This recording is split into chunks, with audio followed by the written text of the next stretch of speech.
Negli ultimi anni il minimalismo lo troviamo dovunque. Lo troviamo nei video patinati su YouTube, nelle foto perfette su Instagram, nei reel che mostrano case bianche, ordinate e piene di luce.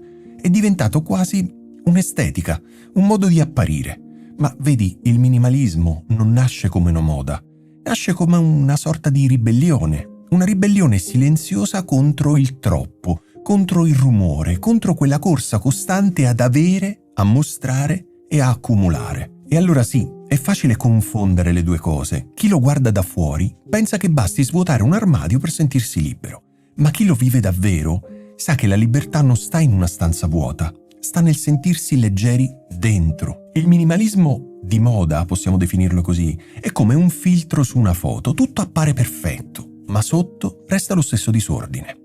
È il minimalismo dei video virali, delle case dove tutto è beige, dove il concetto di less is more si traduce in voglio che la mia vita sembri perfetta. E allora svuoti i cassetti, cambi i mobili, vendi quello che non usi e per qualche giorno ti senti addirittura meglio.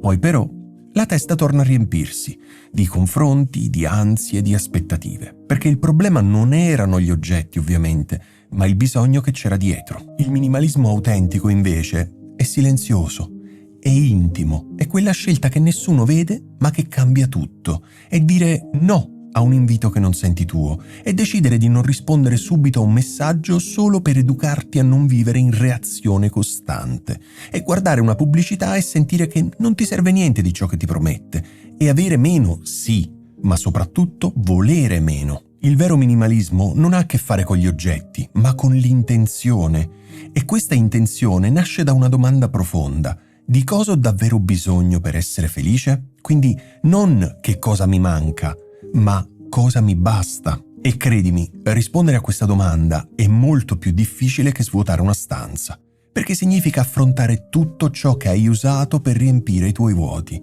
Significa guardare in faccia quella parte di te che ha sempre creduto che un giorno, quando avrò, allora sarò felice. Il minimalismo autentico non è un punto di arrivo, è un percorso che spesso passa attraverso la solitudine, l'incomprensione, la lentezza. Quando inizi a togliere, ti accorgi che intorno a te tante cose e tante persone non ti capiscono più. Ti chiedono: ma perché vuoi vivere con meno? Ma che male c'è ad avere di più? E tu sorridi perché sai che non si tratta di avere o non avere, ma di sentirsi. E tu vuoi sentirti pieno, non pieno di cose, ma pieno di senso. Il minimalismo autentico non cerca approvazione, cerca pace. E la pace non ha bisogno di essere mostrata. È come una stanza silenziosa dove puoi finalmente ascoltare te stesso. È un pomeriggio in cui scegli di non fare nulla e per la prima volta non ti senti in colpa. È un weekend senza notifiche, dove scopri che non ti stai perdendo nulla perché sai già dove devi essere. Chi abbraccia davvero il minimalismo scopre che la libertà non è solo esterna, ma soprattutto mentale.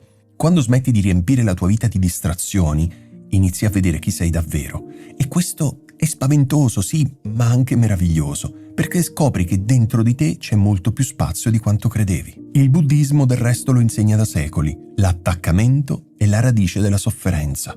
Non solo l'attaccamento alle cose, ma anche ai ruoli, alle immagini, alle aspettative. Il minimalismo, nella sua forma più pura, è proprio questo: imparare a lasciare andare. Non per vivere senza, ma per vivere meglio, per respirare con meno peso addosso, per sentire che ciò che resta è abbastanza. E allora sì, possiamo dire che esistono due tipi di minimalismo: quello che riempie i feed e quello che svuota l'anima. Il primo ti fa sentire alla moda, il secondo ti fa sentire vivo.